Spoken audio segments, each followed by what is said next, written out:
Hey guys, hello. आप सभी का स्वागत है चैतव्य क्लासेस में। और चैतव्य क्लासेस की तरफ से आप सभी को गणतंत्र दिवस की हार्दिक शुभकामनाएं। तो आज का क्लास हम गणतंत्र दिवस के कुछ क्वेश्चंस पे करेंगे कि गणतंत्र दिवस में परेड में कौन कौन शामिल हुए और किन्होंने किसका नेतृत्व किया, इस चीज़ के बारे में पढ़ेंगे। तो आइए स्टार्ट करते हैं आज का क्लास। भारत इस साल 2024 में 75वां गणतंत्र दिवस मना रहा है। आज भारत को पूरे गणतंत्र दिवस 75वां गणतंत्र दिवस जो मना रहा है, इसमें हमारे पूर्व सैनिकों, पूर्व संविधान रचयिताओं का बहुत बड़ा योगदान रहा है।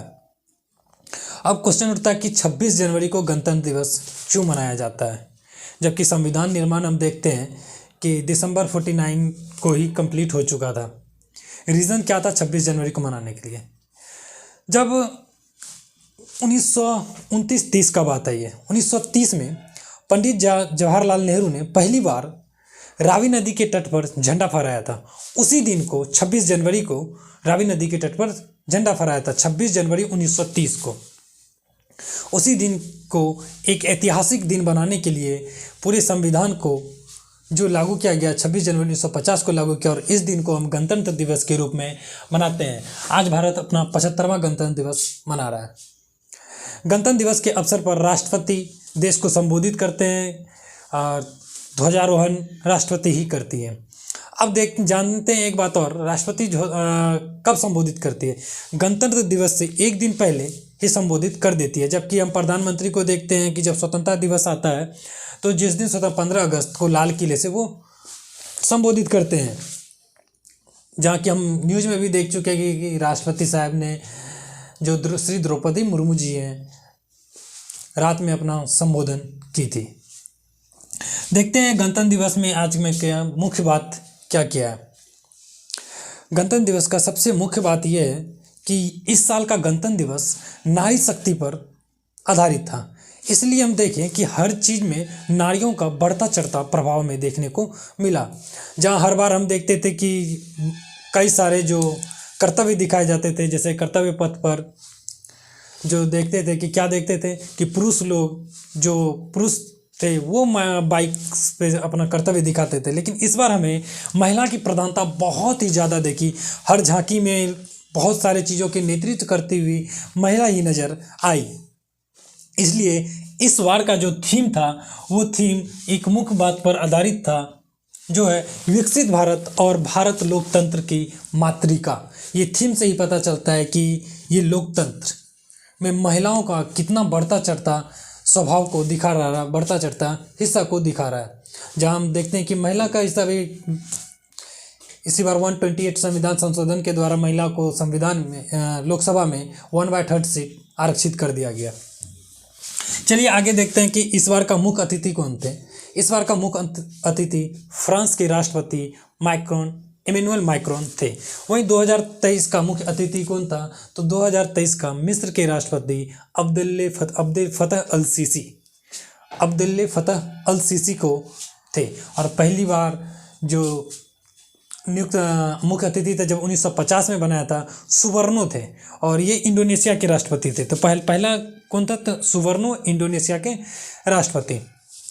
तो आइए देखते हैं कि कुछ अलग और पॉइंट पे इस साल कुछ झांकियाँ 25 झांकियाँ निकाली गई, जिसमें 16 झांकियाँ मुख्य राज्य एवं केंद्र शासित प्रदेश और 9 झांकी जो था विभिन्न मंत्रालय एवं विभाग से आधारित था। जिसमें कि 16 झांकी में हमें 15 झांकी राज्य से मिलता है और एक इसमें केंद्र शासित प्रदेश जो कि लद्दाख, यहाँ पे आप देख सकते हैं एक केंद्र शासित प्रदेश लद्दाख, और बाकी 15 जो है विभिन्न राज्य झांकियों में शामिल हुए। इस विभिन्न राज्यों का अलग अलग थीम था, बात करते हैं। पहले इधर का बात कर लेते हैं। उसके बाद पहली बार महिला त्रिसेवा टुकड़ी, इस बार की झांकी में हमें महिला त्रिसेवा की टुकड़ी का भी देखने को मिला, और इसका नेतृत्व कैप्टन संध्या ने किया। और इसके साथ ही आपको बता दें कि वायुसेना का जो स्क्वाड्रन लीडर है उसका जो नेतृत्व किया वो रश्मि ठाकुर ने किया। वायुसेना की टुकड़ी की अगुवाई रश्मि ठाकुर ने किया। और साथ ही परेड का शुभारंभ, जब परेड का शुभारंभ किया जा रहा था कि 100 100 महिला कलाकारों ने परेड में शंख एवं नगार बजाते हुए परेड का शुभारंभ करते हुए नजर आई। इस बार बेसिकली पूरी थीम जो आधारित था महिला पर ही आधारित था। और वहीं देखा जाए तो इस वर्ष जो है 13,000, याद रखिएगा 13,000 मुख्य विशेष अतिथि को परेड देखने के लिए आमंत्रित किया गया। देश के विभिन्न कोने कोने से आए थे। दिल्ली पुलिस की टुकड़ी का नेतृत्व भी महिला अधिकारी ने किया। आप देख रहे हैं दिल्ली पुलिस का नेतृत्व कौन कर रहा है? महिला अधिकारी। और पहली बार बीएसएफ और सीआईएसएफ ऑल वुमेन को मार्चिंग ब्रश बैंड और गणतंत्र दिवस के परेड में शामिल किया गया, जहां बीएसएफ का नेतृत्व करते हुए नजर आई मोनिका लाकरा। बीएसएफ का जो नेतृत्व कर रही थी वो मोनिका लाकरा थी। चलिए आइए बात करते हैं कि पहली बार महिला स्वयंसेवी। इस बार एक चीज और देखा गया, पहली बार महिला स्वयंसेवी ने परेड में भाग लिया, जिसका नेतृत्व रेजिना तामना ने की। झांकी के कुल 25 राज्य अरुणाचल प्रदेश, मणिपुर, हरियाणा, मध्य प्रदेश, ओडिशा, छत्तीसगढ़, राजस्थान, महाराष्ट्र, गुजरात, मध्य प्रदेश, आंध्र प्रदेश, तमिलनाडु, झारखंड, उत्तर प्रदेश, तेलंगाना इत्यादि था। और वहीं कई सारे विभिन्न मंत्रालय में देखते हैं सांस्कृतिक मंत्रालय, जिसमें कि सांस्कृतिक मंत्रालय में विभिन्न रूप से बात किया गया कि चंद्रगुप्त मौर्य के समय में अशोक के बारे में बताया गया, उस समय का सांस्कृतिक जीवन को उजागर करने की बात किया गया। वहीं हम देखते हैं कि तमिलनाडु के झांकी में एक बात कहा गया, वहाँ की चुनाव प्रणाली, जो पहले चुनाव प्रणाली चलती थी कि एक मिट्टी के बर्तन में घर में पात्र रखे होते, उससे चुनाव प्रणाली होती थी। बहुत पुराने चुनाव प्रणाली की बात कही गई थी यहाँ पे। वहीं गुजरात में ढोडो जगह को बहुत ही उजागर किया गया। वहीं हम देखते हैं कि उत्तर प्रदेश के झांकी का जो मुख्य थीम था राम भगवान से आधारित था। इस झांकी में जो इसरो था, इसरो का भी देखा गया, डीआरडीओ का भी नेतृत्व देखा गया है। इसरो मुख्य रूप से जहाँ दिखा रहा है कि चंद्रयान 3 का सफलता के बारे में उजागर किया। वहीं हम आगे देखते हैं विदेश मंत्रालय की झांकी भी इसमें शामिल थी, जिसमें कि G20 का थीम पे आधारित था। तो वहीं देखते हैं केंद्र शासित प्रदेश में लद्दाख। तो इसके अलावा भी देखते हैं कि कई गणतंत्र दिवस के शुभ अवसर पर पद्म पुरस्कार देने की भी घोषणा की, जिसमें टोटल 132 पद्म पुरस्कार देने की घोषणा की गई, जिसमें 5 पद्म विभूषण, 7 भूषण और 110 पद्मश्री पुरस्कार देने की घोषणा की।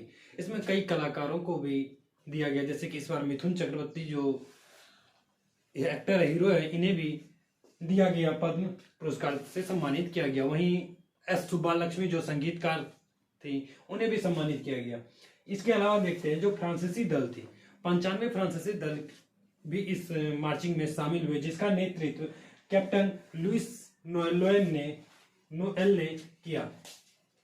ये आपके लिए एक तरह से देखिए तो इम्पोर्टेंट है कि फ्रांसीसी मार्चिंग दल का नेतृत्व किसने किया, तो कैप्टन लुइस नोएल ने किया। हम देखे थे कि कैसे भारतीय, जब फ्रांस में बेस्टिल डे पर भारतीय सेना शामिल हुई, तो उसी तरीके से इस बार फ्रांस के सेना को भी शामिल किया गया मार्चिंग दल में। वहीं पूरी तरीके से जो परेड हुआ, इस पूरे परेड का जो नेतृत्व किया जनरल भवनीश कुमार ने पूरे परेड का नेतृत्व किया।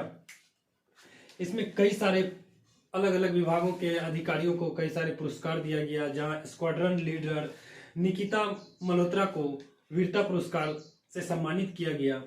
इसके अलावा भी आप 1-2 लाइन और लिख ले, जैसे कि बीएसएफ का नेतृत्व किसने किया, बीएसएफ का नेतृत्व मोनिका लाकरा ने किया। तो इसके अलावा ये सब चीज आप लोग के लिए बहुत सारा इम्पोर्टेंट रहेगा। वही सीआरपीएफ दल का नेतृत्व देखते हैं कि मेघा नायर ने किया। आप इसका स्क्रीनशॉट ले लें, जस्ट अगले क्लास में इसका मैं डाल दूंगा कि किस किस पदाधिकारी को कौन कौन से पुरस्कार दिया गया, और पद्मश्री भी देखेंगे कि कितनी पद्मश्री, और इम्पोर्टेंट सब देखेंगे कि 132 को याद करना बहुत टफ है, तो इतना तो पूछा भी नहीं जाता है। जो इम्पोर्टेंट रहेगा हम उस पर फोकस करेंगे। आप फिलहाल इसका स्क्रीनशॉट जरूर ले लें। धन्यवाद, मिलते हैं अगले क्लास में हम